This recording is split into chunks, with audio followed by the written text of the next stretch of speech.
We hear words such as authoritarianism being thrown around a lot these days, phrases such as the rule of law. But what does that really mean in our daily lives? Or in other words, why should we care? Marion Sandilands is a lawyer who has intervened at the Supreme Court on behalf of civil society and organizations. Hi, Marion.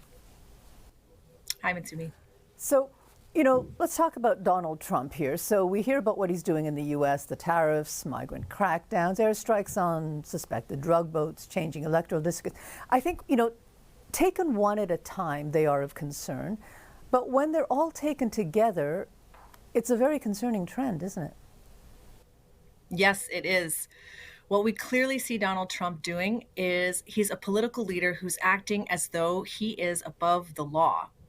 And he's been doing a lot of things like what you mentioned. And a lot of these things either circumvent Congress or they're just outright unlawful for a president to do. Remember, under the US Constitution, a president isn't supposed to be all powerful. But President Trump is trying to get around this. He's trying to put himself above the law. His attitude is basically, I will do what I want and just try to stop me. And throughout history, when we see a democracy slide towards authoritarianism, it typically doesn't happen all at once with one big event. Typically, there's a series of events that gradually transform you from a democracy into something else until one day you're no longer recognizable as a liberal democracy anymore. And all of a sudden, your leader has become super powerful and harder to get rid of because they've put themselves beyond the law. And this state of affairs affects everything. Corruption becomes rampant. Political dissent is punished. People live in fear. And this is certainly the trend we're seeing in the United States and in lots of other places too. I think, though, there's a tendency to think that we here in Canada are safe, but we're not immune, right? I mean, some of the recent bills introduced in Quebec is an example. And what it comes down to is we really are at the mercy of our leaders, aren't we? We shouldn't have to be. Remember, in a liberal democracy, it takes more than elections to have a democracy and keep one. It's not that we're supposed to elect a government and then they're all powerful for the time between elections. That's not how it's supposed to work. In a democracy governed by the rule of law, no leader and no political party should have absolute power. They are always subject to the law. There's supposed to be checks on government power. And that's like the law and the Constitution. And who makes that happen? It's the courts and watchdog organizations, accountability organizations, and civil society organizations. They all have a role to play in keeping the government in check. And all of that is supposed to ensure that no government and no political leader goes above the law. And our rights and freedoms are part of that. They're a check on government power. We go to court to assert our rights against the state.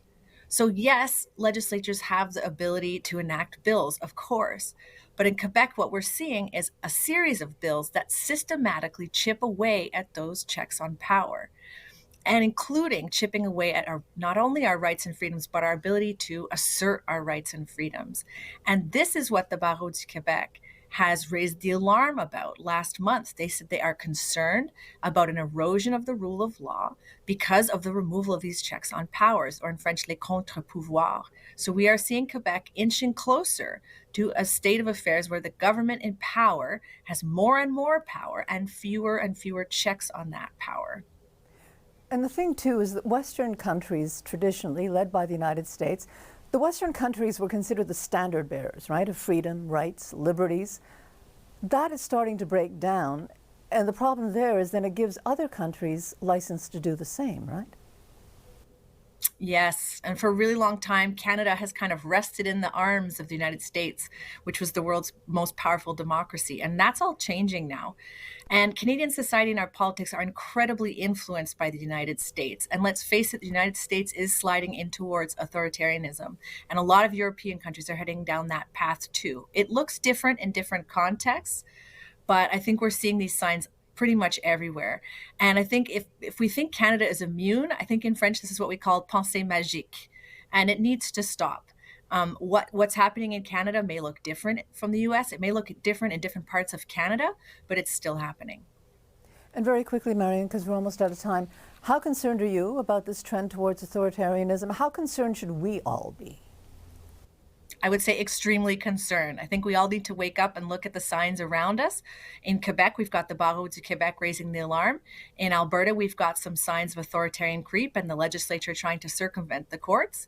We see it in many places, and we need to be aware of what authoritarian creep looks like, all the different ways it manifests, and be vigilant about asserting our own rights and freedoms and guarding our own democratic norms. Okay. Thank you very much for this, Marion. Thank you.